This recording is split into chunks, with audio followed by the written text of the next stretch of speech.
Hello traders, आप सभी का स्वागत है। हमने जो डिस्कशन किया था डेली चार्ट में, हमने ये बना के दिखाया था कि मार्केट यहाँ से लेके यहाँ के बीच में ही कैंडल बनाएगी और कुछ नहीं होने वाला। प्लस को मतलब कि कोई तूफान या बवंडर सुनामी नहीं आने वाली। प्लस हमने ये कहा था कि मार्केट में 286 से लेके 260 के बीच में एक बाउंस आना ही है और यहाँ तक का बाउंस आया, जिसमें हमने ये भी कहा था कि अगर मार्केट गैप डाउन खुलती है इसके नीचे भी तो 295 को जब क्रॉस करेगी 18295 को, तो यहाँ से आपको अप मोमेंटम मिलेगा ही मिलेगा, और मार्केट ने दिया। और अगर गैप अप खुलती तो इस पॉइंट से हमने कहा था कि यहाँ से हम पुट पोजीशन लेंगे, और अगर यहाँ से भी लिया तो यहाँ से भी प्रॉफिट आया है। तो बेसिकली ये है कि देखिए, जो मार्केट की रियलिटी, इसको समझिए। मैं आपको ना दो साइकोलॉजी की बात बताता हूँ जो कि बहुत ज़्यादा ज़रूरी है। ट्रेंड लाइन, सपोर्ट और इन सब चीज़ों से सबसे ज़्यादा इंपॉर्टेंट है आपकी साइकोलॉजी। आप बस डेली चार्ट पे यहाँ पे आइए, मैं आपको एक चीज़ दिखाता हूँ। अगर हम यहाँ नोटिस करें, यहाँ से लेके और यहाँ के बीच में, समझिएगा, अगर सो कॉल्ड आप इस बड़ी बड़ी कैंडल, जैसे जो कहते हैं ना, जैसे मान लीजिए ये कैंडल, आप इसको कह दीजिए सुनामी, ठीक है, इसको कह दीजिए बवंडर, इसको कह दीजिए रॉकेट, और इस वाले मान लीजिए इस कैंडल को कह दीजिए और भी सुनामी 2। अब ये देखिए कि इतने सारे दिन में ये 4 ही दिन तो ऐसा हुआ है। तो क्या आप इस 4 दिन के लिए ट्रेड कर रहे हैं, या फिर आप इस प्रैक्टिकल रियलिटी जो है मार्केट की, इसके लिए ट्रेड कर रहे हैं? तो अगर आप तो इनके लिए ट्रेड कर रहे हैं तो फिर तो खेला है ख़त्म। क्योंकि आप खुद सोच के देखिए, इस 4 दिन के लिए आप कैसे ट्रेड कर सकते हैं? क्योंकि जब तक आप इस दिन में इस सुनामी को एक्सपेक्ट करते रहेंगे यहाँ दिनों में, तब तक तो पैसे ख़त्म हो चुके होंगे। तो बिल्कुल रियलिटी में रहिए। अगर एक दिन छूट जाएगा। मैं इस एक दिन के लिए ट्रेड ही नहीं कर रहा हूँ, मैं ट्रेड कर रहा हूँ इन सब दिनों के लिए। इसलिए जब आप ट्रेडिंग करते हैं ना, मन को बिल्कुल शांत रखिए, बिल्कुल प्रैक्टिकल रियलिटी में, कि कुछ नहीं होना, मार्केट ऐसी चलती है, छोटा मोटा पकड़िए निकलते, छोटा मोटा पकड़िए निकलते चलिए। दूसरी साइकोलॉजी क्या है कि आज एक हमारे सब्सक्राइबर है साई किरण, उन्होंने एक बहुत अच्छा मैसेज उसमें डाला था टेलीग्राम पे कि fear is more dangerous than greed. वो बात इतनी सही है। देखिए, होता क्या है ना, जब जैसे अभी मान लीजिए फॉर एग्जांपल मान लीजिए आप ट्रेडिंग आप सीख चुके हैं। अब से पहले कि अगर हम चीज़ नोटिस करें कि आपने सब गलत सेटअप पे ट्रेड लिए, बहुत आपको ज़बरदस्त लॉस, किसी को 1 लाख का लॉस है, किसी को 5 लाख का, किसी को 10 लाख का, जो कि मतलब उसकी खुद की औकात से बहुत ज़्यादा है। तो अब उसके अंदर वो फियर इतना भर चुका है कि अगर अब वो ट्रेडिंग सीख भी गया है ना, अगर उसके ट्रेडिंग का जो सेटअप है वो बहुत ही ज़बरदस्त है, जिसमें उस 10 में से उसकी 9 एक्यूरेसी है या 10 में 7 एक्यूरेसी है, जिसमें उसका रिस्क टू रिवॉर्ड भी 1:3, 1:4 है, इतना अच्छे होने के बावजूद भी जो उसके अंदर जो डर घुसा हुआ है ना, वो कभी भी पार नहीं पाता। लेकिन आपको बिलीव करना पड़ेगा। अगर आपने जैसे मान लीजिए 50 दिन, जैसे आपने मेरे वीडियो देखे और आपने देख लिया कि फॉर एग्जांपल मान लीजिए मेरा ट्रेडिंग बहुत अच्छा है और यार इसका तो 10 में 9 बार अच्छा ही जाता है, रिस्क रिवॉर्ड भी बढ़िया। अगर आपको ये बिलीव है मेरे पे या खुद पे या किसी और पे भी, अगर बिलीव आ गया, फिर इसी को एक बार दूर कीजिए। फिर आप अगर 10K या 20K से आते हैं, बिल्कुल मन में शांति की, हाँ मेरा एक सेटअप है, ये मेरा SL है, ये मेरा टारगेट है, अगर ये हिट हुआ एग्जिट, एक दिन में प्रॉफिट करेंगे, ओवर ट्रेडिंग नहीं करेंगे। अगर आप इस रूल को मेंटेन करते हुए चलेंगे तो आपको ना कभी SL से डर लगेगा और ना कभी आपके अंदर फियर आएगा। इसलिए अपने सबसे इंपॉर्टेंट चीज़ क्या है कि पहले ट्रेडिंग सेटअप को पे बिलीव करना सीखिए। आपको लग रहा है ना कि हाँ यार मैं सही कर रहा हूँ, तो फिर उस पर अड़े रहिए और उसको डेली बेसिस पे बिल्कुल उसी सेटअप पे करते रहिए। अगर आपने वही अपने रिदम को चेंज किया, अगर आपने ओवर ट्रेडिंग की, तो फिर वो सेटअप को कोई फ़ायदा नहीं। इसलिए ये डेली बेसिस पे इन सब चीज़ों को प्रैक्टिस कीजिए। अब देखिए, एक सिंपल मैं एक चीज़ दिखाता हूँ कल के लिए आप ट्रेड सेटअप कैसे करें, बिल्कुल सिंपल। कोई अच्छा, हाँ, एक मेरे से किसी ने पूछा कि आप ऑप्शन चेन के बारे में क्यों नहीं बताते। मैं सिंपल चीज़ बताऊँ, मैं चार्ट के कैंडल के अलावा कुछ नहीं देखता हूँ, और ना मैंने आज तक अपने इतने में टाइम से वीडियो बना रहा हूँ, मैंने कभी नहीं बताया।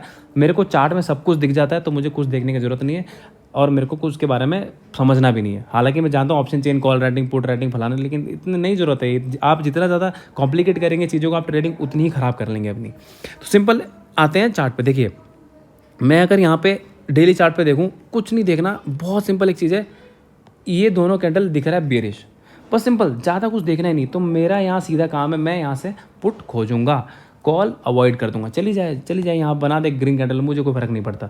तो सिंपल, बस इस और डेली चार्ट में कुछ देखना ही नहीं है, ख़त्म काम।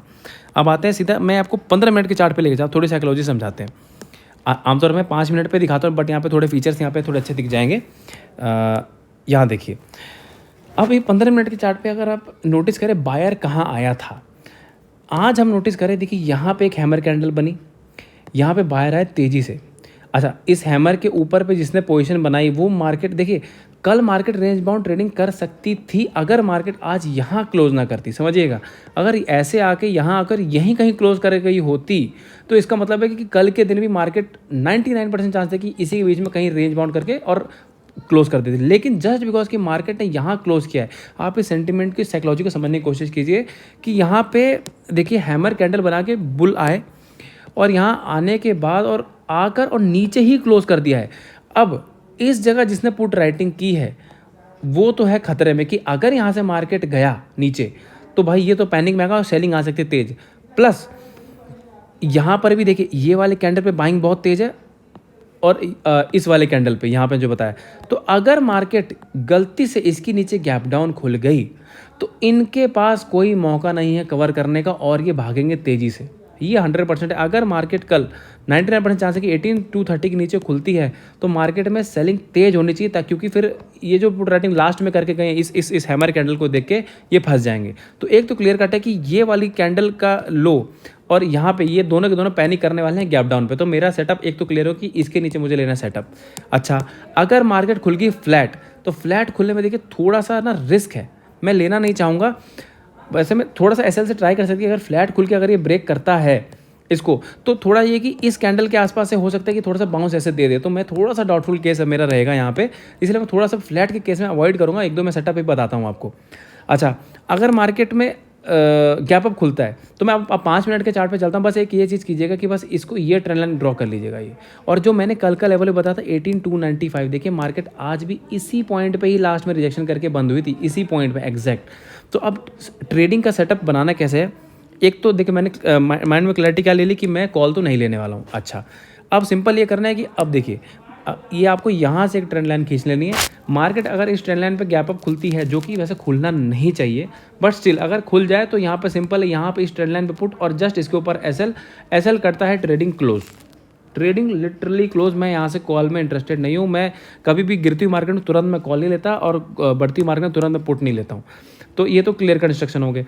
अगर मार्केट गैप अप खुलती है यहाँ पे कहीं है तो ये ट्रेंड लाइन आपको बना के रखनी ऐसे करके, जितना यहाँ पे कहीं मिले यहाँ से खुलते ही पुट है और यहाँ पे खुलते पुट मिलता है तो सबसे पहला मेरा टारगेट देखिए यहाँ पे ले रहा हूँ तो 18,230, ये तो मेरा पहला टारगेट। हालांकि मैं एक्सपेक्ट ये कर रहा हूँ कि मार्केट में यहाँ से टारगेट करीबन यहाँ तक के मैं एक्सपेक्ट करूँ कि इस कैंडल को मार्केट को टेस्ट करना चाहिए। अब वो कल करेगी परसों करेगी वो बात की बात है। तो अगर आप यहाँ पे ट्रेल करते हुए चल रहे हैं तो हो सकता है मिल जाए। हालांकि मुझे ये एक्सपेक्टेड है कि अगर गैप डाउन खुलता है तब शायद यहाँ तक के टारगेट आ जाए। तो चलिए वो फिर डिस्कशन बाद में करें। तो मैं ये कह रहा था कि अगर गैप अप खुलती है तो इस ट्रेंड लाइन पे मैं यहाँ पुट लूँगा। मेरे यहाँ पे 230 तक के एसएल होंगे। जो मल्टीपल लॉट में ट्रेड करते हैं वो 230 पे बुक कर सकते हैं, और अगर 230 के नीचे चला गया तो मल्टीपल लॉट वाले के लिए तो आप 18,240 245 के आसपास एसएल लेके तब आप 18,180 और 18,100 यहाँ तक के टारगेट के लिए भी बैठ सकते हैं कल के कल। अच्छा, ये तो होगी मैंने जो बता दिया ये गैप अप में और यहाँ पे। अच्छा, फ्लैट खोल के नीचे जाएगी तो थोड़ा सा रिस्की है अगर आप एसएल से मतलब, क्योंकि प्रॉब्लम ये कि फ्लैट खुलती है कैसे खुलती है तब मेरा एसएल यहीं पे ही रहेगा। तो 260 को ब्रेक करने के बाद और मैं 310 का एसएल लगाऊं तो ये मेरे ट्रेडिंग के रूल के खिलाफ है, इसलिए मैं इसको थोड़ा सा अवॉइड करूंगा। अगर मार्केट जैसे मैंने अभी बताया 230 के नीचे खुलती है, मैं इसको 15 मिनट के चार्ट पर दिखाता हूँ। अगर मार्केट 230 के नीचे खुलती है तब मैं यहाँ पे इंटरेस्टेड हूँ कि सीधा मैं यहाँ पुट ले लूँगा। 80 इस कैंडल के नीचे खुलती है तो मेरा 240 के आसपास का मैक्सिमम 240, इससे ज़्यादा एसएल रखना ही नहीं है। हमारा सेटअप ये है कि 5-5 10-10 पॉइंट का एसएल, अगर एसएल कटा तो एग्जिट, क्लियर कट एग्जिट। उसके बाद फिर मैं टेलीग्राम में पोस्ट करूँगा। तो यहाँ पे अगर गिरता है तो यहाँ पे ऑन द गो एक बार में ये कर क्या सकता है, इसको समझिएगा कि यहाँ से एक बार ऐसे नीचे आ सकता है, फिर एक बार थोड़ा ऊपर आ सकता है, फिर ऐसे नीचे आ सकता है। तो थोड़ा सा पेशेंस रखिएगा। अगर एक बार में एक गो में यहाँ तक आ जाए 180 तक तो फिर तो बहुत, मतलब 180 नहीं, यहाँ तक के टारगेट यहाँ तक के भी आ सकते हैं। तो मेरा ये पर्पज़ है कि यहाँ मुझे बुक करना है। तो थोड़ा पेशेंस रखिएगा और ऐसे लेट हो जाए तो छोटे छोटे एसएल देके निकल जाएगा। वही मैं कह रहा हूँ, ट्रेडिंग सेटअप पे बिलीव करना बहुत ज़रूरी है। एक दिन एसएल हिट हो जाएगा तो हो जाए, क्या फ़र्क पड़ता है। तो अगर एनालिसिस पसंद आए तो प्लीज़ चैनल को लाइक शेयर सब्सक्राइब पक्का कीजिएगा। Thank you so much.